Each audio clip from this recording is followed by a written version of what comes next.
ஓம் முருகா போற்றி, கந்தா போற்றி, கடம்பா போற்றி, கதிர்வேலா போற்றி, அறுபடை வீடு கொண்ட முருகப்பெருமானே போற்றி போற்றி. என் செல்லமே, என் செல்ல பிள்ளைகளே, எல்லோருக்கும் இனிய தீபாவளி நல்வாழ்த்துக்களை இந்த முருகப்பெருமான் உங்களுக்கு நான் சொல்லிக் கொள்கிறேன். இந்த தீபத் திருநாளில், இன்று நல்ல நாளில் நிச்சயமாக உன் முகங்கள் மலரும், நல்ல செய்தி உன்னை தேடி வரும், நிச்சயமாக வரும் என் செல்லமே. இது முருகப்பெருமானின் அருள் வாக்கு. இதோ உனக்கான நல்ல நேரம் இன்று ஆரம்பமாகிவிட்டது. பல அற்புதங்கள் நடக்க ஆரம்பித்து விட்டது. போதும் உன்னுடைய துன்பம் என்று மன்றாடினாய் அல்லவா? இனி துன்பம் என்பது உன்னை கண்டு அஞ்சி ஓடிவிடும். நீ அனுபவித்த பலவிதமான சோதனைகள் இனி உன்னை திரும்பி கூட பார்க்காது. நிச்சயமாக உனக்காகவே, உன் குடும்பத்தை பாதுகாப்பதற்காகவே இந்த முருகப்பெருமான் உன்னை தேடி வந்திருக்கிறேன். இந்த நல்லதொரு தீபத் திருநாளில் பெரும் மகிழ்ச்சி உனக்காக காத்திருக்கிறது. நீ என்மேல் காட்டும் உண்மையான அன்பிற்கும் பக்திக்கும் உன்னை நான் உயிருக்குயிராய் காப்பேன். உன்னிடம் இல்லாததை பற்றியும் உனக்கு கிடைக்காததை பற்றியும் நீ நினைத்து வருந்தாதே என் செல்லமே. உனக்கு பல திறமைகள் உனக்குள் ஒளிந்திருக்கிறது. அதை முதலில் வெளிக்கொண்டு வா. உனக்கு என்ன திறமை இருக்கிறது என்பதை நீ உன் வெளி உலகத்துக்கு காட்டு. அப்படி நீ நம்பிக்கையுடன் நீ உனது திறமைகளை வெளிக்கொண்டு வந்தாயானால் எதுவும் சாத்தியமாகும்.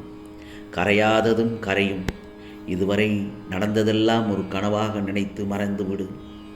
உனக்கு தேவையான கல்வியாக இருந்தாலும், செல்வமாக இருந்தாலும், நல்ல வாழ்க்கை துணையாக இருந்தாலும் சரி, அனைத்தையும் நிச்சயமாக இந்த தீபத் திருநாளில் உனக்கு நான் நல்லதொரு விதமாக ஆசீர்வதிப்பேன். மகிழ்ச்சியாக கேள்.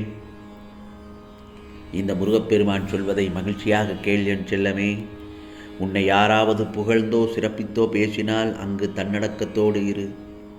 அப்போது உனக்கு மேலும் நல்லதொரு வெற்றி தேடி வரும். உன்னை யாராவது விமர்சித்தால் அவர்களிடம் மௌனமாக இரு. ஏனென்றால் அவர்களுக்கு தெரியாது உனக்கு பின்னால் இந்த முருகப்பெருமான் உனக்கு இருக்கிறேன் என்று. அவர்களுடைய விமர்சனத்திற்கான சரியான பதிலை நிச்சயமாக நான் அளிப்பேன், கவலைப்படாதே. உன்னை யாராவது அன்பு செய்தால் அவர்களிடம் உன் தூய்மையான அன்பை வெளிப்படுத்து. பழி சொன்ன யாருக்கும் உன் வாழ்க்கைக்கு வழி சொல்ல தெரியாது. அதனால் அவர்கள் சொல்வதையெல்லாம் நீ இது பெரிதாகவே எடுத்து கொள்ளாதே. இதுவரைக்கும் உனக்கு கிடைத்த கெட்ட பெயரையும் துன்பத்தையும் அவமானத்தையும் இப்பொழுது இந்த நல்ல தினத்தில் உனக்கு நான் எல்லாவற்றையும் சரி செய்து விடுவேன். சந்தோஷமாக இந்த நல்ல தீபத் திருநாளை கொண்டாடு என் செல்லமே. செல்வத்தையும் சந்தோஷத்தையும் நிம்மதியான வாழ்க்கையையும் நிச்சயமாக உனக்கு நான் வழங்கி விடுவேன். கவலைப்படாதே. சற்று விழிப்புணர்வாக மட்டும் இரு. மற்றதை இந்த திருச்செந்தூர் முருகப்பெருமான் நான் பார்த்து கொள்கிறேன். உன் வாழ்க்கையில் நடக்க வேண்டியதை நான் பார்த்து கொள்கிறேன். ஒன்று மட்டும் நல்லா தெரிஞ்சுக்கோ என் செல்லமே. ஒருவன் செய்யும் நல்லவையும் கெட்டவையும் அவன் கணக்கில் உடனே எழுதப்பட்டுவிடும்.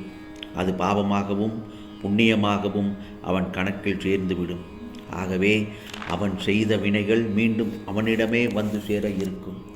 ஆனால் அது அவனிடம் சேர சரியான கால நேரத்தை பார்த்து கொண்டிருக்கும். கவலைப்படாதே. ஆனால் கெட்ட நேரம் என்ற சூழ்நிலை வரும்போது அவன் கர்ம வினைகளை அனுபவித்தே ஆக வேண்டும் என்ற காலங்கள் வரும்போது அவன் செய்த அத்தனை பாவங்களும் கழுத்தை நெரிக்க துவங்கும். அவனுடைய கர்ம வினைகள் எல்லாம் அவனை மூழ்கடிக்கும். கர்ம வினைகளின் எதிர்பலன்கள் அனுபவிக்கும் அந்த தருணத்தில்தான் பலர் மனம் வருந்தி தான் செய்த தவறை உணர்வார்கள். ஆகவே அந்த பாவங்களுக்கான பரிகாரங்களையும் மன்னிப்புகளையும் கோரி அலைவார்கள். அப்படியாகத்தான் உன்னை ஏமாற்றி சென்றவர்களும் உனக்கு துரோகம் இழைத்தவர்களுக்கும் அவர்களுக்கான கால நேரம் வரும்போது அவர்கள் செய்தவற்றை எல்லாம் உணர்ந்து உன்னிடம் மன்னிப்பு கோர தேடி அலைவார்கள். கவலைப்படாதே. ஆகவே உன்னை எல்லோரும் வெறுக்கிறார்கள் என்று கவலைப்படாதே. உலகத்தில் தாய் தந்தை இறைவன் இவர்களைத் தவிர உண்மையான அன்பு வைக்க யாரும் வருவதில்லை. அந்த மனமும் யாருக்கும் இல்லை. உன்னை யார் வெறுத்தாலும் கவலைப்படாதே. நீ வணங்கும் இந்த முருகப்பெருமானை மட்டுமே நீ நேசி. உனது பாரத்தை என் பாதத்தில் வைத்துவிடு. எதற்கும் பயப்படாதே. சோர்வு, கவலை, விரக்தி உன்னை ஆக்கிரமிக்காமல் பார்த்துக்கொள். பொறுமையாக இரு. ஒவ்வொரு நிமிடமும் பொன் போன்றது. அந்த நேரத்தை தேவையற்ற எண்ணங்களுக்கு யோசித்து அதை வீணாக்காதே. எல்லோருக்கும் வாழ்க்கையில் பிரச்சனைகள், சண்டைகள் இருக்கத்தான் செய்யும். அதை எல்லாம் நீ பொருட்படுத்தவே கூடாது. சில விஷயங்களை அப்படியே விட்டு விடுவது நல்லது. சில நேரங்களில் முருகா, என்னிடம் வந்து உன் துயரங்களை போக்க வழி கேட்கிறாய். முதலில் உன் துயரங்களை நினைத்து கவலைப்படாமல் இரு. அப்போதுதான் உன்னை சுற்றி என்ன நடக்கிறது என்று உன்னால் அந்த சமயத்தில் நன்றாக உணர முடியும். நீ அனுபவிக்கும் உன் கர்ம வினைகளை உனக்காக நான் அனுபவித்துக் கொண்டிருக்கிறேன். உன்னை அதிலிருந்து மீட்கவே நான் போராடுகிறேன். ஆனால் நீ இப்போது அனுபவித்து கொண்டிருப்பது அதன் ஒரு சிறு பகுதியைத்தான். ஆம் செல்லமே, ஒழுக்கமும் நேர்மறையான நெறிகளும் தான் அதில்தான் நீ இப்பொழுது இருக்கிறாய். பயிற்சி நடக்கும்போது சில போராட்டங்கள் குழப்பத்தால் நிகழும். அதில் எது எதற்கு, இது நல்லதா கெட்டதா என குழம்பி முடிவு எடுக்க முடியாமல் போகும் தருணம் எல்லாம் வரலாம். அப்படி வரவில்லை என்றால்தான் நீ செய்யும் பயிற்சியில் முறைகள் சரியில்லை என்று அர்த்தம். பயிற்சியில் தோல்வி, வெற்றி என இருமுனைகளும் இருக்கத்தான் செய்யும். அதில் வெற்றிக்காக மட்டும் நீ போராடு. தோல்வி ஏற்படுகிறது என்றால் இந்த முருகப்பெருமான் பெரிய வெற்றிக்கான கதவை அந்த தோல்வியில் வைத்து சாவியாக உனக்கு அனுப்புவேன் என்ற உண்மையை உணர்ந்து கொள். கவலைப்படாதே. எதையும் எதிர்நோக்குபவர்கள், தோல்வியை எதிர்நோக்குபவர்கள் சாதனையாளர்கள்.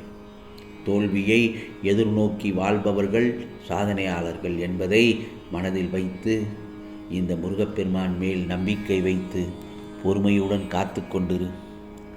உனக்கானதெல்லாம் நிச்சயமாக நல்லது நடக்கும். நல்ல செய்தி உனக்கு செய்தி வரும், உன் செவிக்கு வந்து சேரும். இந்த நல்ல நாளில் உனக்காக இந்த திருச்செந்தூர் முருகப்பெருமான் சொன்ன வாக்குதான் இது. நிச்சயமாக உனக்கானதெல்லாம் நல்லது நடக்கும். நல்லது மட்டுமே நடக்கும். அதுவும் நன்மையாகவே இருக்கும். ஓம் முருகா சரணம். ஓம் முருகா சரணம். ஓம் முருகா சரணம்.